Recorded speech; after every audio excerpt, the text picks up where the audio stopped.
This is an old Mikuni BN round body 38. It's a 38 because you can tell it's a 38 because it has 3 bolt holes on the top. If it had 4, it would be a 44. So if you want to test this, see if it's working, what I do, unhook the hose on the carburetor that's the return line, and then unhook the hose here that's the line in.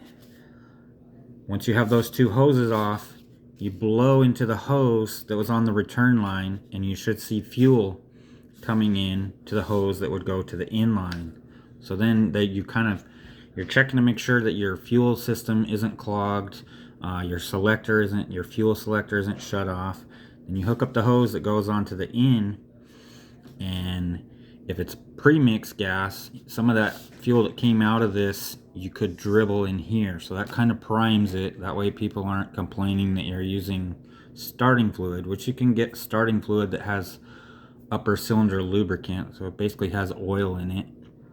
But if you dribble some of that fuel, that lets you know that there's fuel coming through the hoses, and so you can dribble some of that if it's pre-mixed in here. So that's going to prime it, and then you're also going to have it hooked up here, and so then you crank it over and leave this hose off the return fitting, and see if fuel is coming out.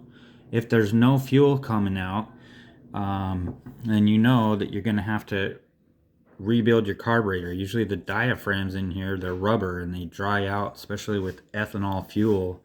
Ethanol fuel really messes them up, especially if it sits. This fitting over here is the pulse that goes to the crankcase.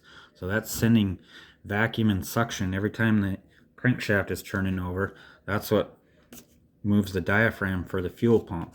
So this is the pulse, goes to the crankcase. This is the in, it's going to go from your fuel selector.